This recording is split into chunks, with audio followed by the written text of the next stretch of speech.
Hello बच्चों, कैसे हो आप। आज की क्लास में एक बार फिर से आपका स्वागत है। हम बात कर रहे थे केमिकल काइनेटिक्स की या रासायनिक बलगतिकी की। ठीक है, जिसमें हमने रेट ऑफ रिएक्शन और अभिक्रिया का वेग यानी कि इसके अलावा rate constant and factors affecting the rate of reactions etcetera etcetera के बारे में हमने पढ़ा था। आज हम इस यूनिट के कुछ मोस्ट इम्पोर्टेंट टॉपिक पढ़ने जा रहे हैं। दो टॉपिक ऐसे हैं जिसको अगर आपने नहीं पढ़ा तो पूरी यूनिट बिल्कुल भी समझ में नहीं आएगी। ठीक है, तो वो कौन कौन से दो टॉपिक है, आइए देखते हैं। पहला है हमारे पास अभिक्रिया की अनुसंख्यता और एक है अभिक्रिया की कोटि। दोनों को मैं एक साथ समझाऊंगा बच्चों। अगर आप कुछ भी कर रहे हैं तो वो कुछ भी करना छोड़ दीजिए। खाना खा रहे हैं तो खाना खाना छोड़ दीजिए। अपने भाई बहनों को परेशान कर रहे हैं तो वो भी छोड़ दीजिए और कॉपी पेन उठा लीजिए और अपने नोट्स खुद बनाइए और यहाँ पे ध्यान दीजिए। अभिक्रिया की अनुसंख्यता या इसको बोलते हैं molecularity of reaction, molecularity of reaction. और अभिक्रिया की कोटि ऑर्डर ऑफ रिएक्शन। ठीक है, अब किसी से पूछा जाए कि ये अभिक्रिया की अनुसंख्यता क्या होती है और अभिक्रिया की कोटि क्या होती है तो क्या जवाब आएगा। आप कहेंगे अभिक्रिया की अनुसंख्यता, सर ये तो अभिक्रिया में जितने अणु भाग लेंगे वो अभिक्रिया की अनुसंख्यता होगी। मैंने कहा ठीक है भैया। और अभिक्रिया की कोटि, आप कहेंगे अभिक्रिया की कोटि भी वही हुई, अणुओं की संख्या भी अभिक्रिया की कोटि हुई। दोनों को एक ही मान लिया जाता है लेकिन दोनों एक ही नहीं है, दोनों अलग अलग है। मैं ये आपको बता दूं। अब क्या डिफरेंस है, सबसे पहले अभिक्रिया की अनुसंख्यता की बात करते हैं। तो अभिक्रिया की अनुसंख्यता क्या होती है, किसी अभिक्रिया में भाग लेने वाले अणु, परमाणु या आयनों की संख्या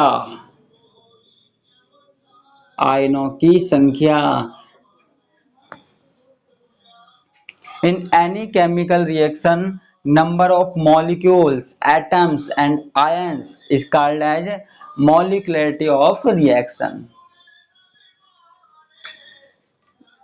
और अभिक्रिया की कोटि क्या होती है, ठीक है, ये भी अणुओं की संख्या है लेकिन ये क्या है, अभिक्रिया के वेग को प्रभावित करने वाले अणु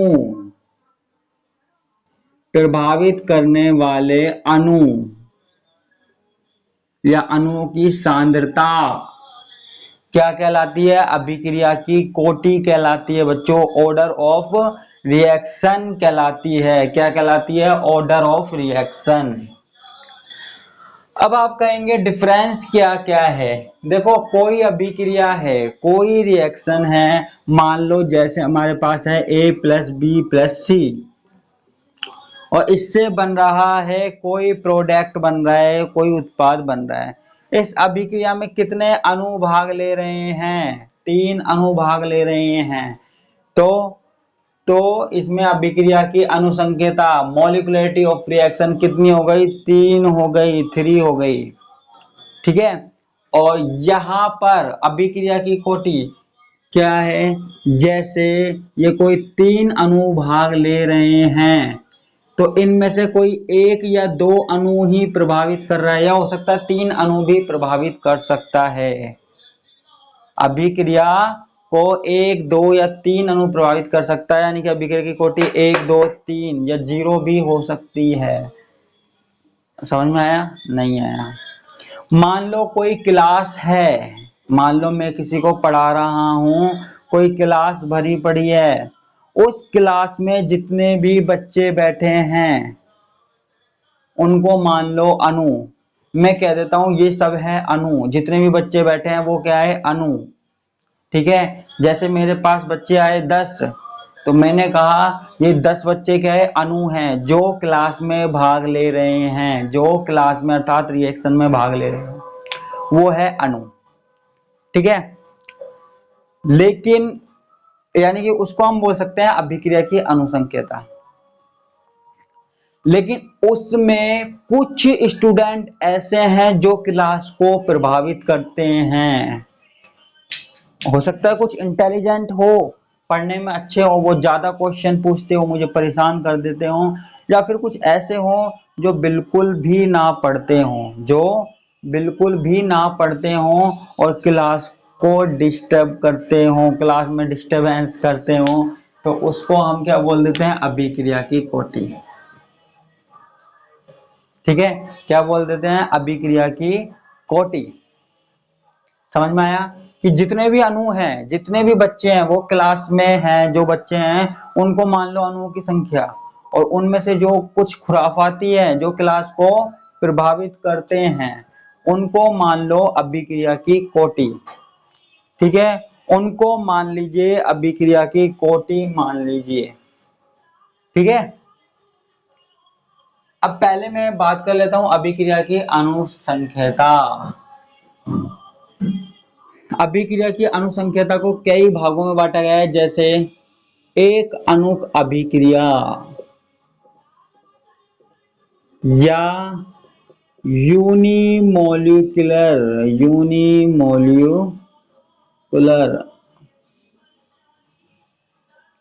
यानी कि एक अणु अभिक्रिया, ऐसी अभिक्रिया जिसमें केवल एक ही अणु भाग लेता है, वो क्या कहलाती है, एक अणुक अभिक्रिया कहलाती है। जैसे मान लो Br2 है, ये किस में चेंज हुआ, 2Br में चेंज हुआ। यहाँ पे केवल क्या है, एक अणु है, क्या है, एक अणु, यानी कि अभिक्रिया की अनुसंख्यता क्या हो गई, एक अणुक हो गई। अगर हम बात करें द्विअणुक, बायमोलिकुलर, द्विअणुक में क्या हुआ, जैसे मान लो है हमारे पास H2 + Cl2 2HCl, तो यहाँ पे कितने मॉलिक्यूल हो गए, एक और एक दो, तो यहाँ पे कितने मॉलिक्यूल हो गए बच्चों, दो मॉलिक्यूल हो गए। तो ऐसी अभिक्रिया हमारे पास क्या कहलाती है, द्विअणुक अभिक्रिया कहलाती है, बायमोलिकुलर रिएक्शन कहलाती है। ठीक है, इसी तरीके से अगर तीन अणु भाग लेते हैं तो उसको हम बोल देते हैं त्रिअणुक अभिक्रिया। ठीक है, इसमें कोई दिक्कत है, यानी कि ट्राइमोलिकुलरिटी है ना। ठीक है, तो ये हमारे पास क्या हो गई, यूनिमोलिकुलर, बायमोलिकुलर और ट्राइमोलिकुलर। तो इसको मैं मिटा देता हूं। ठीक है, तो अभिक्रिया की कोटि की बात भी चल रही थी। अभिक्रिया की कोटि मैंने क्या बताया था, अभिक्रिया के वेग को प्रभावित करने वाले कारक हो सकते हैं। ठीक है, जैसे हमारे पास कोई रिएक्शन है H2 + I2 और 2HI, तो इसमें अभिक्रिया की अनुसंख्यता क्या है, 2 है, और अभिक्रिया की कोटि भी क्या है, 2 है। कोई दिक्कत वाली बात नहीं है। इसको मैं मिटा दूं, मिटा दो जी, चले आगे, चलो जी। अब कोई है तो है नहीं, मुझे खुद को ही बोलना पड़ता है, आप तो बोलोगे नहीं। अब इनमें डिफरेंस देखते हैं। ठीक है, इनमें अंतर भी कई बार पूछ लिया जाता है। देखो, जो अभिक्रिया की अनुसंख्यता है वो कभी भी 0 नहीं हो सकती, इसका मान कभी भी 0 नहीं होता।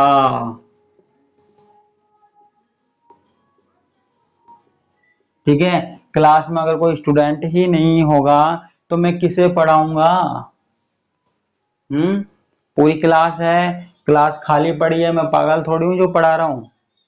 अगर एक भी स्टूडेंट नहीं होगा तो कैसे मेरी क्लास चलेगी। तो ऐसे ही एक भी अणु नहीं होगा तो कैसे अभिक्रिया चलेगी, इसलिए इसका मान कभी भी 0 नहीं हो सकता है। ठीक है, हाँ, लेकिन अभिक्रिया की कोटि 0 हो सकती है हो सकता है क्लास में जो खुराफात मचाने वाले लोग हैं, बच्चे हैं, वो क्लास में नहीं आए हो, वो नहीं आए हो, तो अभिक्रिया की कोटि का मान 0 हो सकता है। ठीक है, तो मैं क्या लिख सकता हूं, मान 0 हो सकता है। ठीक है, अब देखो अभिक्रिया की जो अनुसंख्यता है, अभिक्रिया की जो अनुसंख्यता है वो हमको देखते ही पता लग जाती है। हमने अभिक्रिया देखी, हमने रिएक्शन देखी लिखी हुई कहीं, और हम झट से बता देंगे कि इसमें 3 अणु लिए हैं सर, तो इसकी अनुसंख्यता क्या होगी, 3 होगी। इसमें 2 अणु लिए हैं तो इसकी अनुसंख्यता 2 होगी, 1 लिया है तो 1 होगी, देखते ही बता दोगे।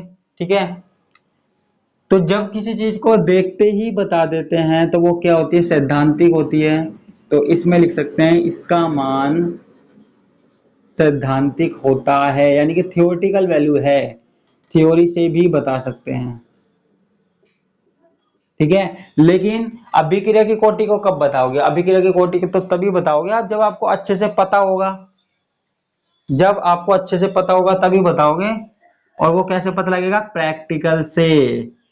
तो इसका मान क्या होता है, प्रायोगिक होता है। क्या होता है बच्चों, प्रायोगिक होता है, इसका मान प्रायोगिक होता है। ठीक है, अब देखो ये जो अनुसंख्यता है इसका मान सिर्फ पूर्णांक में होता है, 1 2 3 4 ऐसे होगा। ठीक है, कभी भी ऐसे नहीं होगा कि कोई अणु हमने आधा ले लिया, कोई हमने चौथाई ले लिया। ठीक है, ऐसे नहीं होगा, 1.5 अणु ले लिया, 2.5 अणु ले लिया। हालांकि किसी किसी अभिक्रिया में हम रिएक्शन के आगे हाफ लगा देते हैं, लेकिन वो सही नहीं है। जैसे हमने कई बार H2O के आगे लगा दिया हाफ, हाफ का मतलब क्या हुआ, आधा कर दिया, ऑक्सीजन अलग कर दिया, हाइड्रोजन अलग कर दिया, नहीं। हाफ जैसी कुछ चीज नहीं होती, अणु होगा तो पूरा होगा, नहीं तो नहीं होगा। अब मैं आपसे बोलूं, आप क्लास में आए हो, आप आधे आओ, अपना दिमाग दिमाग लेके आओ और बाकी की चीज घर रख के आओ। अपने यहां तक का हिस्सा, पेट से ऊपर तक का हिस्सा लेके आओ, बाकी हिस्सा घर पे रख के आओ, कोई काम का नहीं है। तो ऐसा हो सकता है क्या, नहीं पॉसिबल ना। तो यहां पर भी अणु का आधा होना, चौथाई होना पॉसिबल नहीं है। हाँ, लेकिन यहां हो सकता है ना। यहाँ पे जो वैल्यू है वो पूर्णांक में हो सकती है, दशमलव में हो सकती है, या फिर भिन्नों में हो सकती है। ठीक है, सारी चीज में हो सकती है।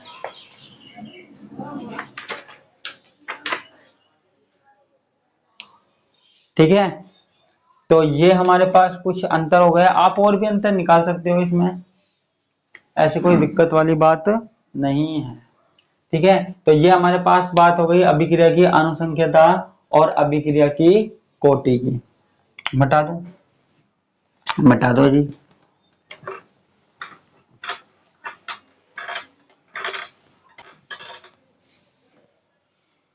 एक हमारे पास है स्यूडो ऑर्डर रिएक्शन या छद्म कोटि की अभिक्रिया, छद्म कोटि अभिक्रिया। आप बोलेंगे ये क्या चीज है भैया जी, सर जी, छद्म कोटि की अभिक्रिया, जो दिखता है वो होता नहीं है, जो होता है वो दिखता नहीं है। क्या, जो दिखता है वो होता नहीं है, और जो होता है वो दिखता नहीं है। आप बोलेंगे ये क्या बोल रहे हो सर जी, सही बोल रहा हूं। ये रिएक्शन है CH3CO C2H5, मैंने इसमें मिलाया पानी, एस्टर में मैंने मिलाया पानी, उसके बाद यहां पे क्या हुआ, उसके बाद यहां पे बना CH3COH प्लस C2H5, कोई मतलब नहीं है, हमारे को प्रोडक्ट्स है। जहां पे एस्टर में मिलाया हमने पानी, एस्टर में मिलाया पानी, और याद आ गई हमको नानी, नानी याद आ जाती है इसमें। अब देखो यहाँ पे अगर आप देखोगे तो अभिक्रिया की अनुसंख्यता कितनी है, 1 और 1 2, 1 और 1 2। अभिक्रिया की कोटि कितनी है, 1 और 1 बोलो 2। यही तो मात खा जाते हो। यहाँ पे अभिक्रिया की अनुसंख्यता तो 2 है, लेकिन अभिक्रिया की कोटि क्या है, 1 है। इसलिए इसको बोलते हैं छद्म कोटि की अभिक्रिया। छद्म कोटि की अभिक्रिया स्यूडो ऑर्डर रिएक्शन। जो दिखता है वो होता नहीं है, जो होता है वो दिखता नहीं है। ठीक है, यहाँ पे दिख 2 रही है लेकिन है 1, और है 1 लेकिन दिख 2 रही है। ठीक है, तो जो होता है वो दिखता नहीं है, जो दिखता है वो होता नहीं है, ये बात आपको याद रखनी है। अब आप कहेंगे इसमें अभिक्रिया की अनुसंख्यता 1 क्यों है, वो सॉरी अभिक्रिया की कोटि 1 क्यों है। देखो बच्चों, यहाँ पे क्या है, हमने 2 मॉलिक्यूल लिए हैं। यहाँ पे जो वाटर मॉलिक्यूल है ना, वो हमने एक्सेस अमाउंट में लिया है, बहुत ज्यादा। ठीक है, तो इसकी कंसंट्रेशन प्रभावित नहीं हो रही है, और ये अभिक्रिया के वेग को अफेक्ट भी नहीं कर रही है। ठीक है, आप कहेंगे कैसे। देखो आपके घर में पानी की कमी है, वैसे भगवान ना करे आपके घर में पानी की कमी हो। आपके घर में पानी की कमी है, आपने क्या किया, आप 2 बाल्टी पानी पड़ोसी के घर से लिया है, उसके टंकी में से निकाल रहा है चुपचाप। उसे पता लग जाएगा, पता लग जाएगा, क्योंकि घर में आमतौर पे कितना सा पानी होता है, पता लग जाएगा कि मेरे घर से पानी गायब हुआ है, घर से चोरी हुआ है, तो आपकी सुठाई बनेगी। ठीक है, सीधी सी बात है, करोगे तो ऐसा। लेकिन आपने क्या किया, कोई समुद्र है, तालाब है, वहां पे से आप 2 बाल्टी पानी लिया है चुपके से, किसी को पता लगा नहीं लगा, लगेगा क्या, नहीं लगेगा, कम हुआ है लेकिन नहीं लगेगा, उसकी मात्रा पे इतना ज्यादा कोई प्रभाव नहीं पड़ा है, कोई इफेक्ट नहीं पड़ा है, तो इसको हम क्या बोल देंगे, कोई इफेक्ट पड़ा ही नहीं। ठीक है, तो फिर हम कैसे बोल दें कि अभिक्रिया की कोटि है। तो ऐसे ही यहाँ पे एक्सेस अमाउंट में लिया है, ये मान लीजिए ये 1 मॉलिक्यूल है ना, तो ये कम से कम 800 900 या 1000 मॉलिक्यूल्स हैं। ठीक है, बहुत ज्यादा मॉलिक्यूल है, बहुत ज्यादा मात्रा में है, इसलिए इसको हम बोल रहे हैं छद्म कोटि की अभिक्रिया, स्यूडो ऑर्डर रिएक्शन। ठीक है, ये हमारे पास छद्म कोटि की अभिक्रिया है। तो आज की क्लास में इतना ही, बाकी का हम कल देखेंगे। कल भी एक मोस्ट इंपोर्टेंट टॉपिक आने वाला है, तो बिल्कुल भी मिस मत कीजिएगा। और अब डेरिवेशन स्टार्ट होने वाली है, ठीक है, तो डेरिवेशन को बिल्कुल भी मिस मत कीजिएगा। और आज की क्लास में बस इतना ही, बाकी की बातें हम कल करते हैं।